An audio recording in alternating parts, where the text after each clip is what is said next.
My name is Meena Vembusubramanian, and I lead product management for AWS Transform for mainframe. We're here today to talk about de-risking your mainframe exit through refactoring by leveraging agentic AI. Joining me this afternoon, you'll hear directly from Frank Uslub, who's the Vice President of Transformation Programs at BMW, and Vimal Brahmbhatt, who's the Senior Vice President of Technology at Fiserv. We'll start the day today with some context that, if you found your way here this afternoon, might be a little bit familiar to you on the challenges associated with mainframe modernization.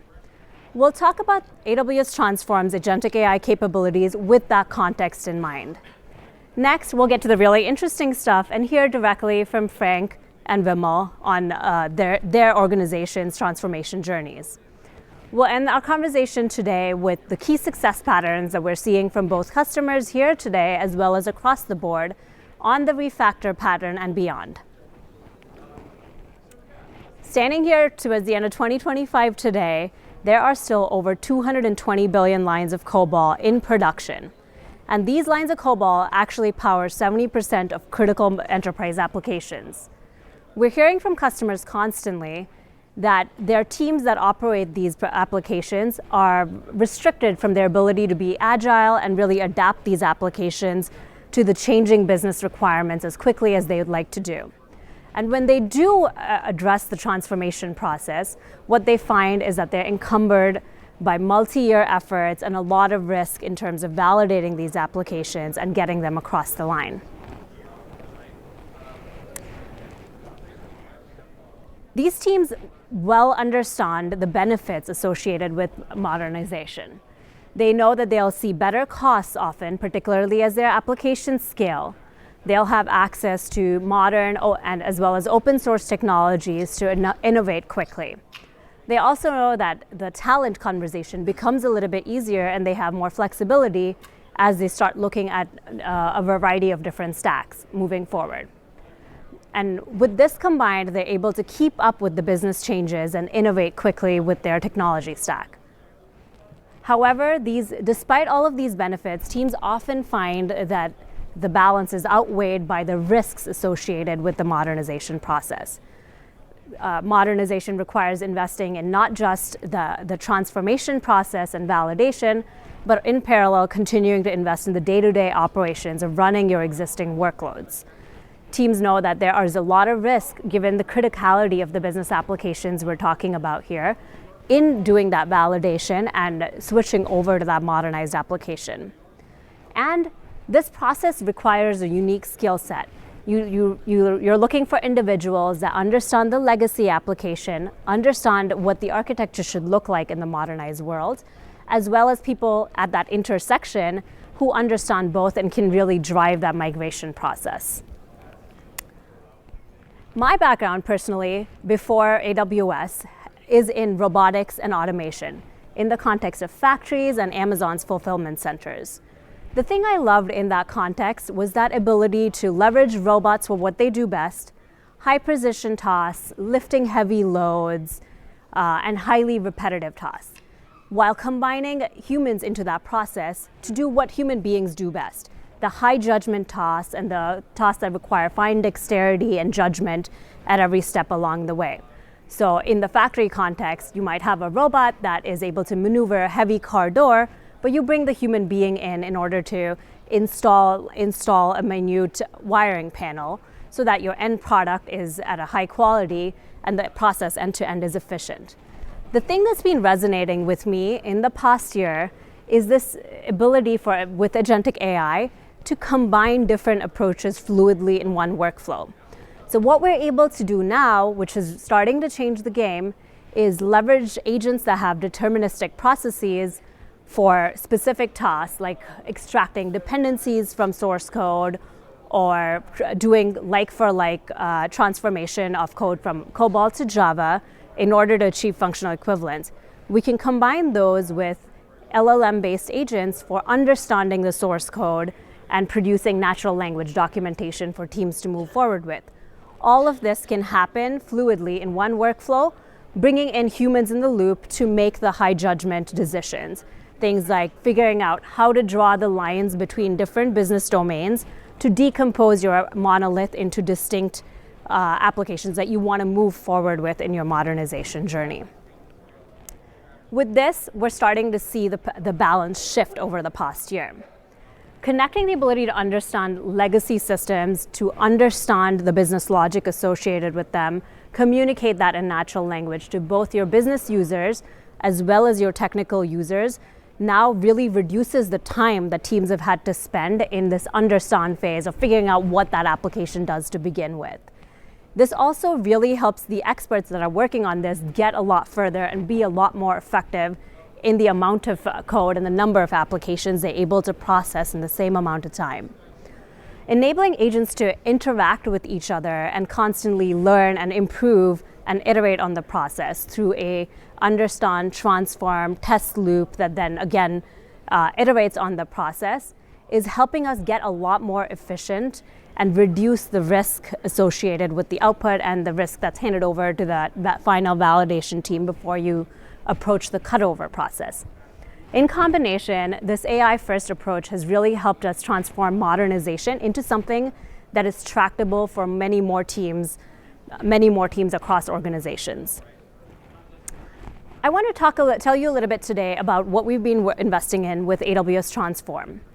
AWS Transform for mainframe, our hypothesis here is to bring this hybrid approach that leverages the right technology for every step along the way. With that in mind, we're going to automate the entire transformation process from initial analysis and planning through that refactoring and that heavily intensive testing and validation phase as well.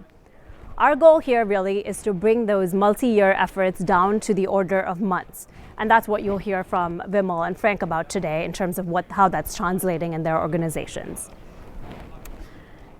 And in addition to this like-for-like functionally equivalent refactoring that we'll hear from these teams on, we're bringing LLMs into the picture to improve the quality of that refactored code that our forward-looking teams are going to be managing. We do this by leveraging a multi-agent process to what we're calling reforge refactored code to make it more readable and more easy to maintain for your teams that will be operating these modernized applications. Let me tell you a little bit about what the AWS Transform journey looks like. At a high level, there's 3 phases. At the first phase, you're really looking to understand the legacy application. This begins with code analysis to get a static view of the system. Next, we recently introduced an activity analysis agent, which looks at the SMF records in an organization to get a dynamic view of the system, to understand things like the frequency at which applications are run, what the CPU utilization for applications looks like, and so on. Our goal here with this activity analysis is to give teams the information they need to prioritize workloads, as well as to make architecture decisions. For example, if you have a medium frequency application that's very short-lived, a process that's very short-lived, that might be an ideal candidate for an event-driven architecture moving forward. The final part of analysis involves data analysis, where we look at, for every data source in your legacy system, we look at what the interdependencies look like, and we look at what different programs might act on the same data sources. In addition, we provide a data dictionary that helps you at a field level understand what each data type is and what the function of each data source and fields looks like. Next, we take all of this and leverage our AI-based agents to extract business logic as well as technical documentation based on the user persona that's working on the project on your team. All of this information together goes into an automated decomposition process that your teams can bring their own business context and input into to help decompose into distinct domains and create a migration plan. Following this understand phase, we get into the transformation journey. AWS Transform supports multiple patterns for transformation. Some teams might have time constraints or particular data center exit timelines and are looking to move very quickly. They might choose to re-platform workloads. Next, what we're going to hear about today and spend more time on is the refactoring process, where teams are working on highly business critical workloads and have a very keen need for functional equivalence of that modernized application as compared to the legacy system. This refactor process is augmented by a reforge capability that I'll talk about in more detail. Finally, we also support reimagining applications where your starting point is that business rules extraction, which can go into a spec-driven forward engineering process, leveraging smart IDEs like Hero. The last leg of the journey is often the leg of the journey that teams see the most risk and most effort and cost go into, which is in that testing and validation before you're finally able to deploy into your cloud or final destination. Here for testing, we've introduced a few capabilities this year that we're going to continue to add to. The first thing we've introduced is automatic test plan generation, which early in the process lets you get an understanding of for every given application what that testing scope and what the effort associated with it might be.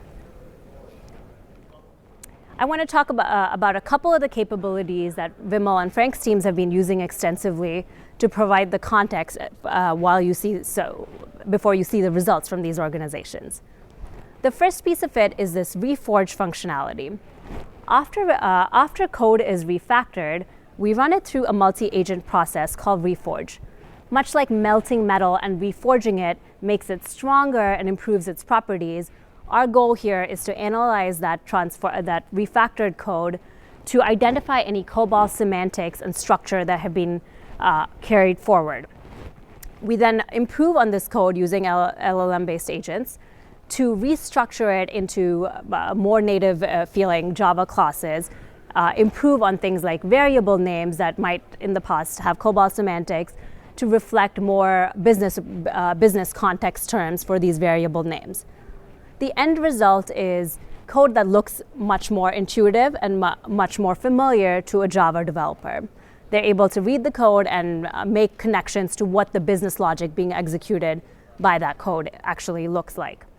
The other thing we added recently is functional testing within this loop of reforging code. So our goal there is to ensure that when you have reforged code, we're not introducing any additional functionality changes that might encumber your path to getting to that functional equivalence proof point and finally getting your application in production. The next piece of what we introduced is around accelerating functional testing itself. We talked about that test plan generation up front, which helps teams very early in the process understand what the costs associated with testing might be and helps them also make prioritization decisions based on how many test cases and how detailed these test cases associated with specific applications might look like.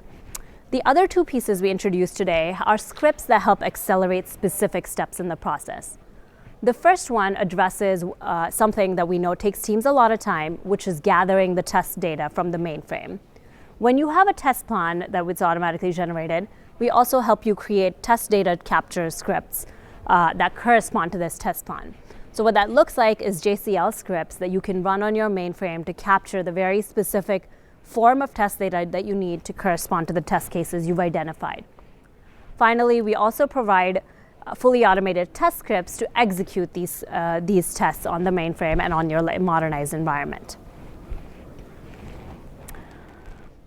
Today, so far, we've talked about the discovery process and the acceleration we're bringing there to extract the broadest set of insights in the deepest manner possible.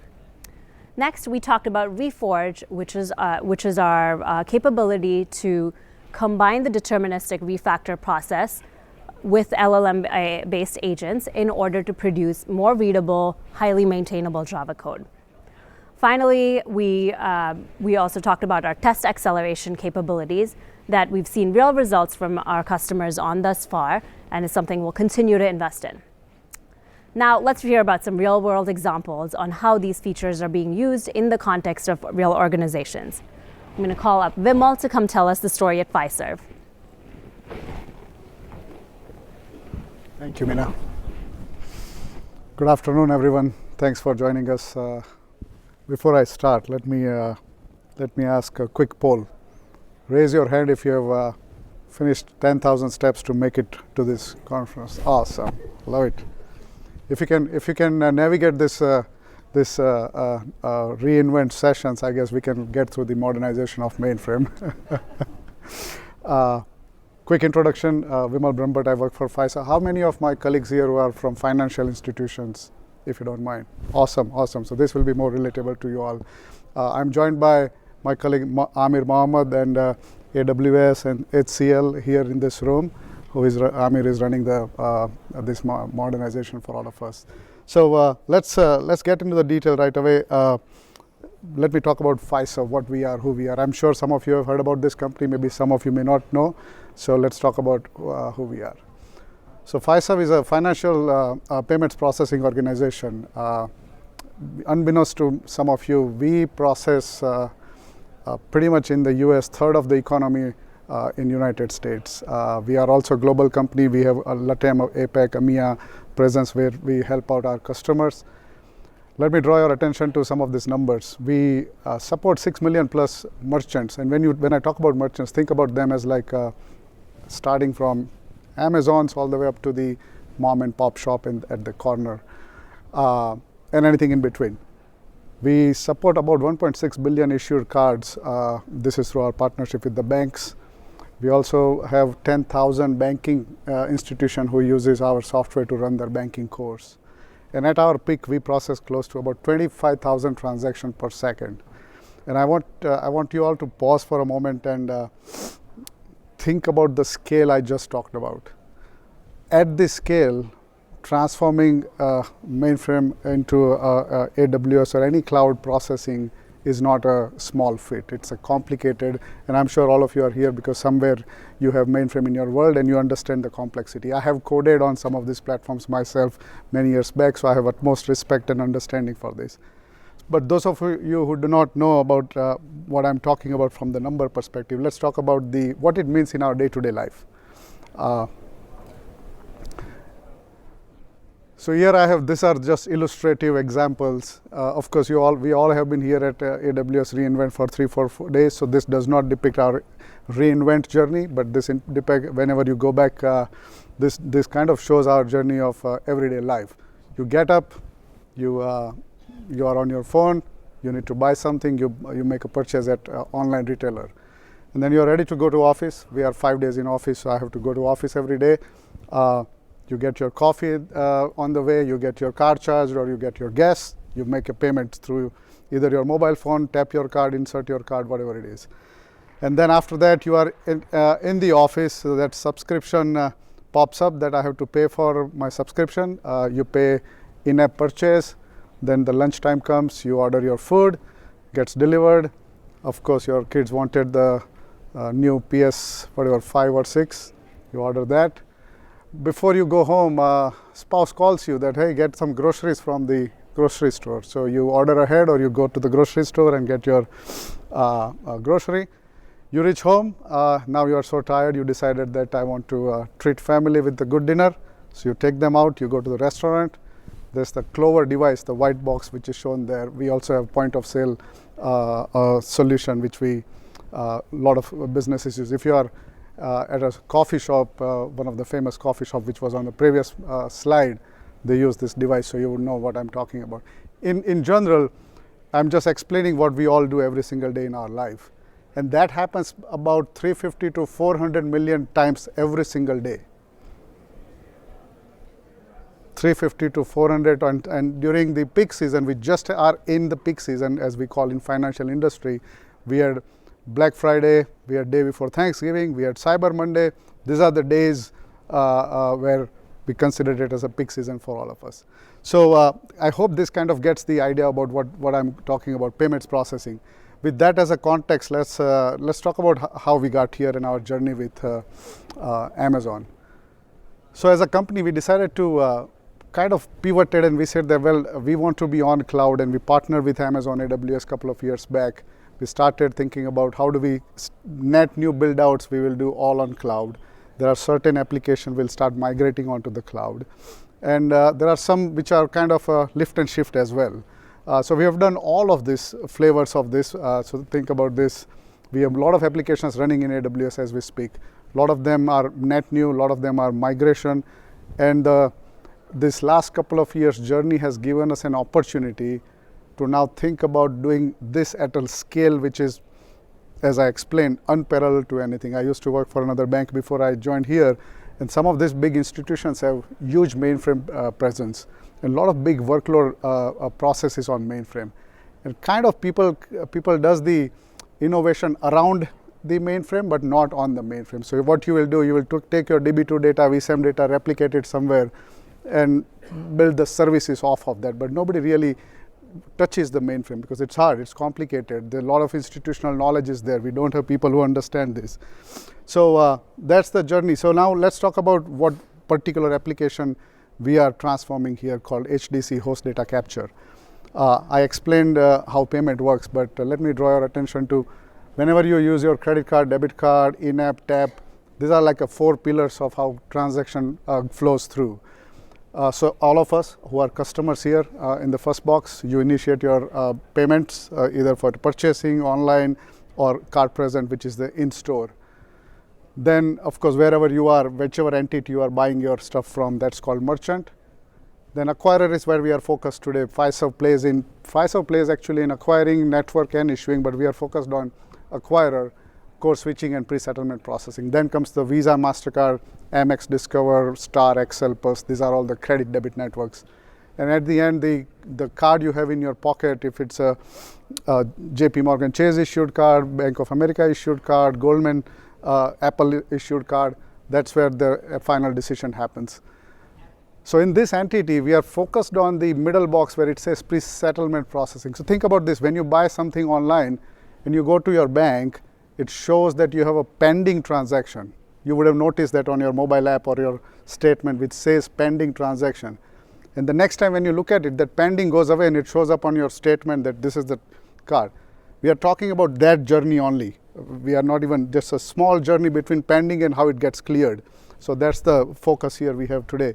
So let's look at the application itself, what it does. The application name, we are Host Data Capture, as name might suggest that this is a pre-settlement processing application. It powers the ingestion and the pre-settlement processing for high volume data. This application runs 24/7. So let me also give you perspective. When you buy something online, before your order ships, there's a merchant needs to get paid before they will ship your order. So when you make the purchase, there is an offline processing which happens where your order came in and now merchant is asking for money. So we have to match and flag your original purchase with the merchant asking for money, flag them and make sure that it is all reconciled. So that's what the reconciliation means here. 24/7. Just to give an idea, the numbers you see on the right hand side, this application is responsible for processing close to $10 billion plus payment processing on every single day. B with capital letter B, $10 billion.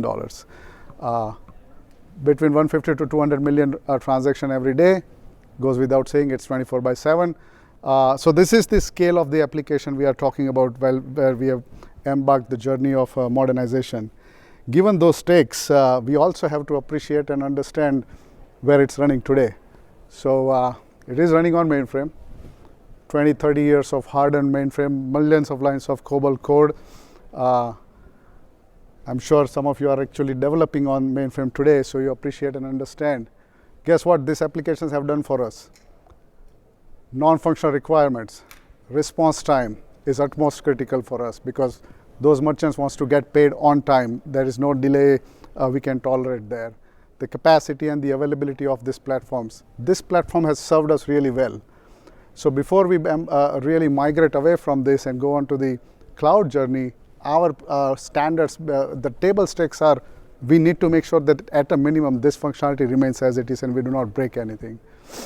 Keep pace. The reason for, so there's an interesting, I've been in an industry where there are a lot of mainframe application and there are a lot of new builds. And the culture friction between those who are building new versus those who are on this mainframe type application, it's very stark difference, right? Because everyone is a developer, everyone thinks that I'm the best and I know what I'm talking about. Where we are missing out in a leadership position, I personally feel like if we do not really innovate and if we do not transform, we are going to miss out on this whole agentic AI what AI has to promise. And this is at the critical aspect of why we are embarking on this journey. Quality has to remain as well. So the conventional path helps, but the scale, at the scale, it really creates the bottlenecks.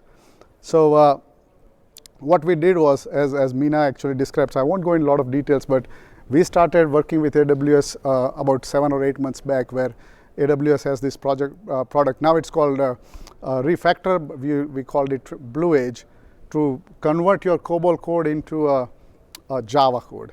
And one of my goal is to make sure that I have those who are on a COBOL mainframe application. I want to make sure that I keep them around. I keep them interested in what we are doing.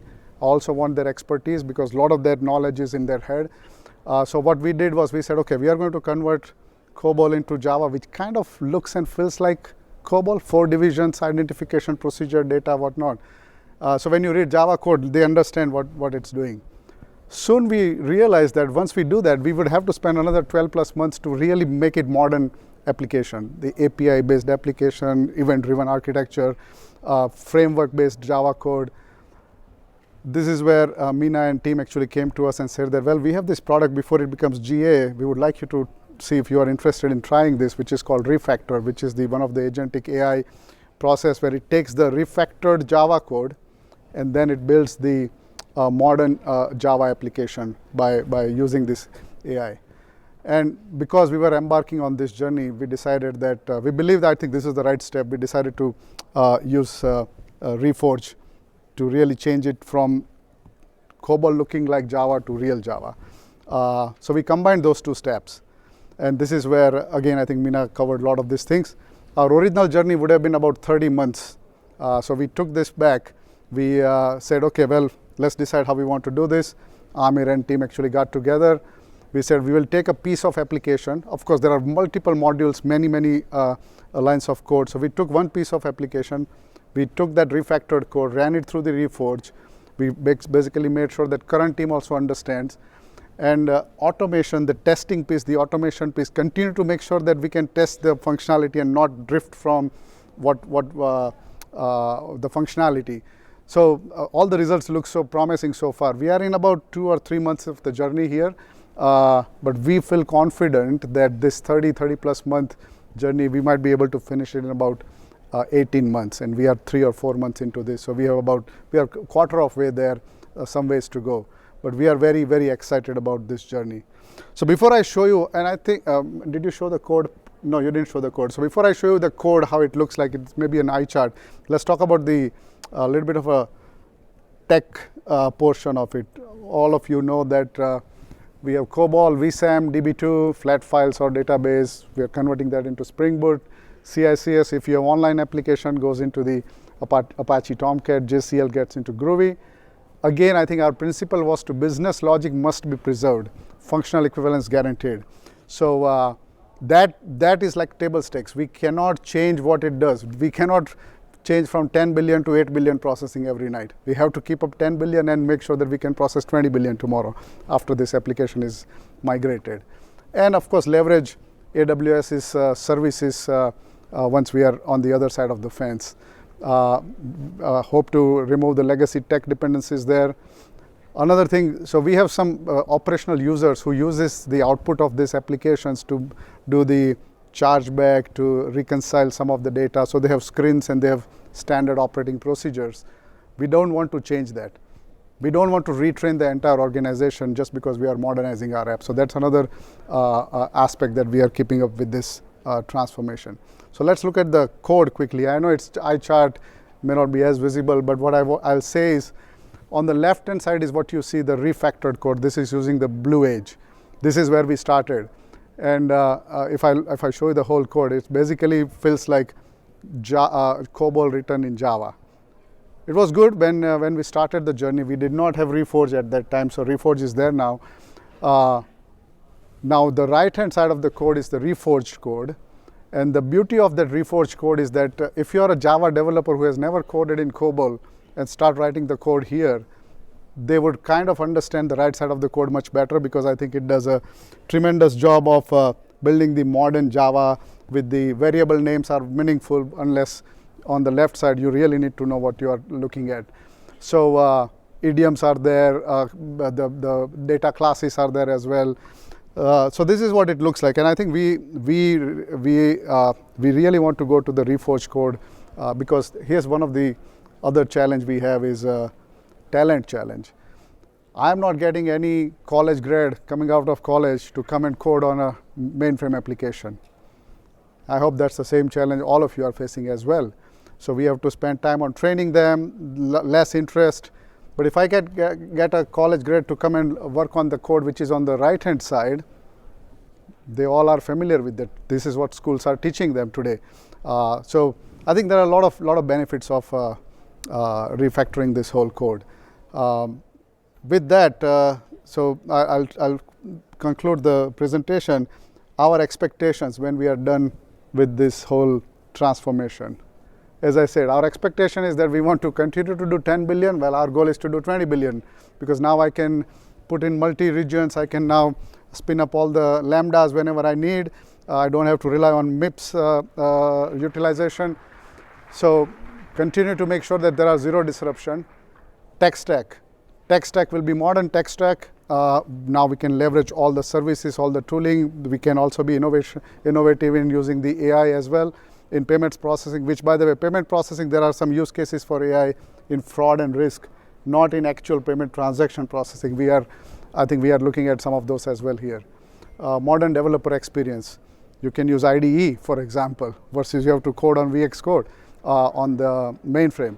So a lot of good uplift as part of the transformation. Of course, number of months we will be looking to, because we are using Reforge, and again, I think I cannot thank enough to Meena and team about introducing this Reforge to us. That cuts down our journey by almost like 12 plus months. And when it's all said and done, had we stayed with the refactored code versus going to Reforge, Reforge is going to uplift our maintainability by 40%, which is another huge thing, right? So we had choice of either staying with Refactor or go to Reforge code. 40% is a huge, humongous uplift. So that's where we are. I'm sure no transformation is easy. I have done a lot of this in my career, of course, not at this scale. I've worked on these platforms, but this is the first time we are embarking this journey. So I don't expect this to be flawless. There will be bumps, there will be challenges. We'll have a lot of lessons learned. We'll continue to share that with our partners as well. So in short, I think we had a car. We changed everything around that car. Now we are changing the engine while car is running and making sure that nobody spills their coffee at the checkout while car is running. Speaking of car, I have Frank here who is going to talk about journey for a car manufacturing company, BMW. So I'll hand it over to Frank. Thanks, everyone.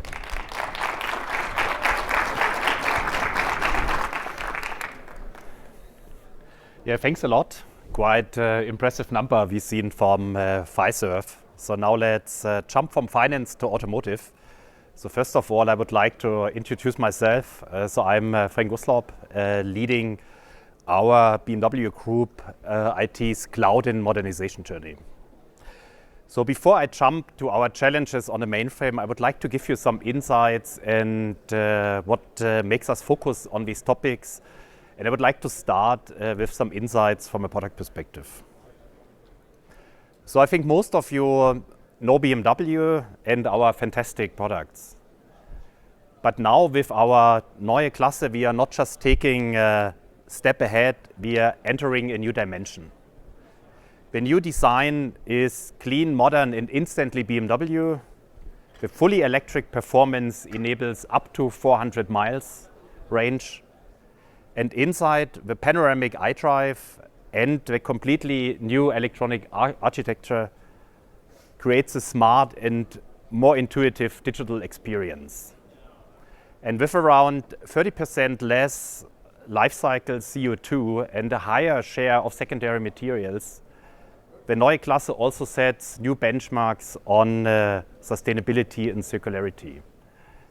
As the first model of the Neue Klasse, the BMW iX3, it showcases the innovations that will shape the entire BMW lineup, marking the beginning of a new era that will expand to 40 models by 2027. So if you look at that change on the product side, it's quite clear that that also means a massive change on the IT side. That new era on the product side is enabled by further digitalization of our end-to-end value chain.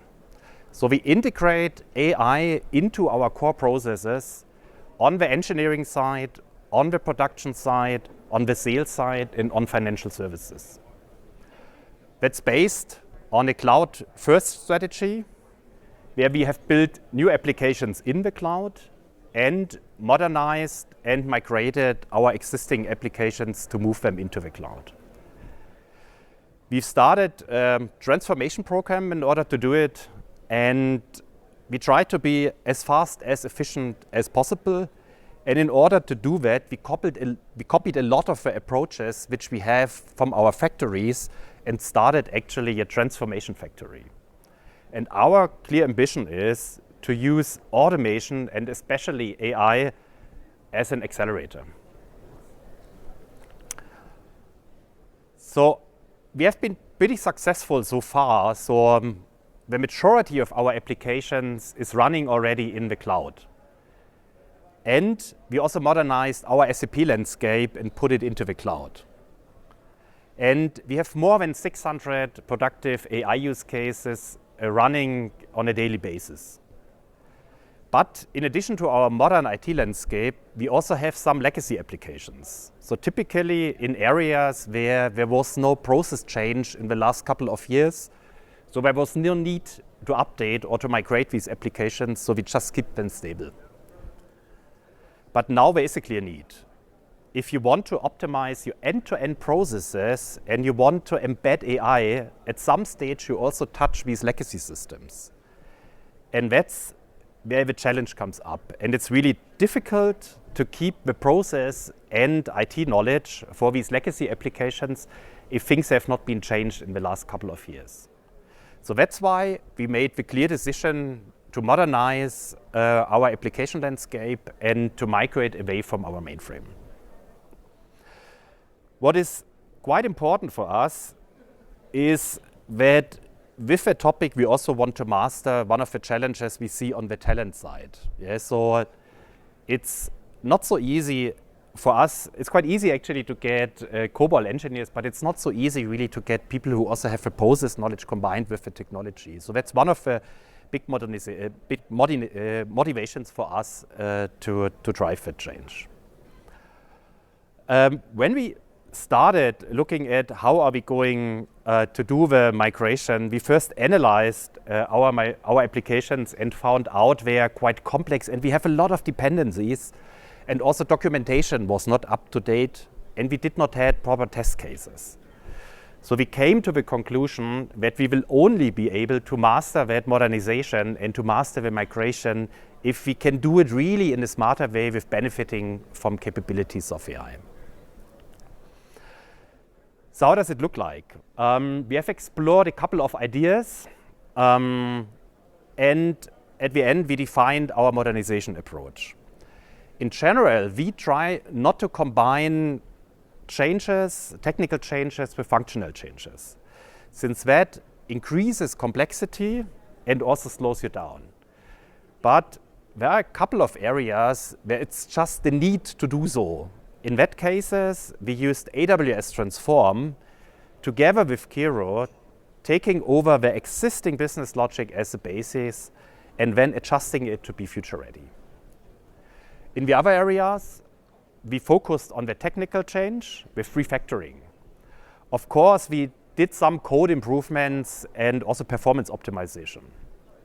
But we kept the opportunity to compare the actual test result of the refactored application with the original application, because we've seen a huge advantage in safeguarding the refactoring approach based on that technology. In general, getting testing on a new level was needed to really speed up. So doing like a code conversion in a very short time and then ending up with needing months for proper testing is nothing which looked for us to be the right way forward. And it was not an option. So we really focused on speeding up with the test with all the testing activities from test plan generation to test data creation. So how does that look like in detail? Let's look at one of our applications, and it's actually a pretty small one. In the past, only the process and the IT experts have been able to tell us what's really going on in the application and what kind of variants do we need to test. So for that application, it took the teams about 10 days to prepare 137 test cases, and in addition, about 2 days to prepare the corresponding test data. And the experts even missed some of the variants, which later caused issues in production. With AWS Transform, the business logic could be extracted from the actual source code, and the test cases have been created in just a couple of hours, including validation. And also, the creation of the test data could be done in an automated way. That helps us to speed up the migration and also to safeguard the go-live of our migrated applications. Looking at our landing zones. So for us, it was quite important to get really rid of all of the dependencies we had previously on the mainframe. So that was already a huge benefit for us. But in addition, we found quite a good way forward to run these applications on our standard cloud platforms based on a template architecture. So we only needed to use a couple of specific topics, so like glue jobs and step functions to take over some of the batch functionality. But like Fiserv, we also made the use of the opportunity to optimize some of our coding with Reforge. For us now, after refactoring the applications, that's really a good starting point for further improvements and functional enhancements, including embedding AI in these kind of processes. So what have been our results if we're looking at facts? So we've been able to significantly speed up everything around testing. So it saves us about 75% on the testing side due to reduced time for test case creation. The test coverage could be increased by up to 60%, which is a significant number.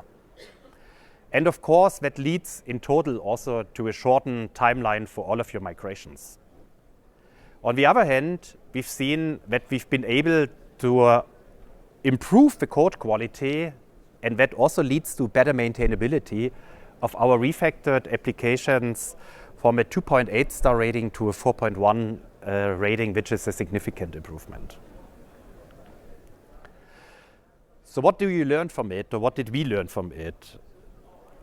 I think although AI did a lot of the heavy lifting, a lot of the groundwork, we think it's still important that you have a good plan when you start doing your migrations. So we think it's important that you choose your migration patterns wisely and align that with your business owners and your stakeholders. If possible, I would recommend go with technical conversion first and then do functional enhancements. And use AI to first understand where are your dependencies and use it also to get a proper documentation that helps you to make informed decisions. Taking over elements for us from our production factories with a high focus on continuous improvement, on standards and efficiency has been a key success factor for our migration. The team learned very fast and improved the approach and the tools with every single step within the migration. The close collaboration with AWS helped us a lot to speed up, and we've seen that the agents are developing very fast, so there is even a huge potential for further improvement. So to sum it up, we are now able to solve one of the biggest challenges in IT, to master a mainframe migration. And that's really exciting. And I think what we should not forget is at some stage when we mastered all of the big migrations, that we also celebrate the success. So thanks a lot, and back to you, Mina.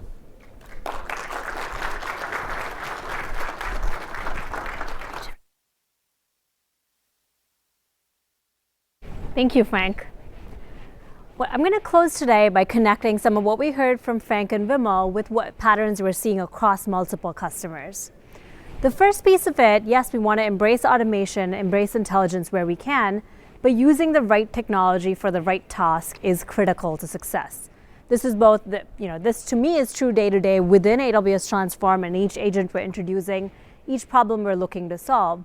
But in your organizations, as Frank just mentioned, depending on what you're trying to achieve with each phase of your modernization journey, it's important to select the right pattern that maps to what that business, what that team needs at a given point in time. The next piece of it is testing is not something that comes at the end as one big bang. It's something that needs to happen through the process. Now, at this reInvent, we've all heard the word agent a couple times a day at least. What to me agentic AI means in this context really comes to light in the context of Reforge. Last year, Reforge was one step that took your refactored code, improved it using your AI. This year, Reforge is truly an agentic process that not only does that uplift of the refactored code, but also tests that code to confirm functional equivalence. When it notices errors, goes back and modifies that initial uplifted code to test again and continuously gets you to a point where the human being is 3 cycles ahead. The ball goes as far down the field as possible before you need to bring a human being into the process. That to me is the acceleration we're seeing with agentic AI. Finally, we know that modernization is as much of a technology problem and perhaps more so of a people and process problem. Bringing the team along and ensuring that you're bringing humans into the loop and making the right decisions with the combination of technical input as well as this business context is what sets teams up for success. Through all of this, we are optimistic and we're seeing early signs that we can see over a 70% reduction in what that total time looks like for teams. And again, this is now bringing the conversation from multi-year scoping down to the order of months, where you can see results within a calendar year. And this, what I'm hearing from teams is that this is actually making the challenge of bringing this up to the CIO's office and bringing this to decision makers a lot more tractable across the board. And like we say at AWS, it is definitely day one. Even in the modernization journey, you'll see continuous improvements as your teams are working on things and agents are able to bring in that learning loop to improve along the way. Similarly, what these agents can do is also going to continue to improve month over month, week over week at the rate that technology is advancing right now. Finally, our goal is we're still going to need experts, but we're going to reduce the dependency on the process as a whole on these experts. So previously, you might have needed experts for 60% of the journey to really understand the code and to elicit details from the code and the legacy systems along the way. Now AI can get them 2/3 of the way there. So your same team of experts can do a lot more across projects than they've been able to in the past. So our goal here really is to leverage the AI to accelerate what these experts on your teams can accomplish. Thank you again for joining us today. I want to close with thanking Vimal and Frank again for telling their stories and leave you with couple pointers on how you can learn more about AWS Transform. If you feel that your teams are ready for the mobilization to start exploring modernization projects, I recommend that you get in touch with teams to schedule an experience-based acceleration process, which is a 1 to 2 day workshop that we do where we work with your teams to do an initial assessment, pick an application, and run through this transform process with you. Thanks again for your time and for joining us at reInvent.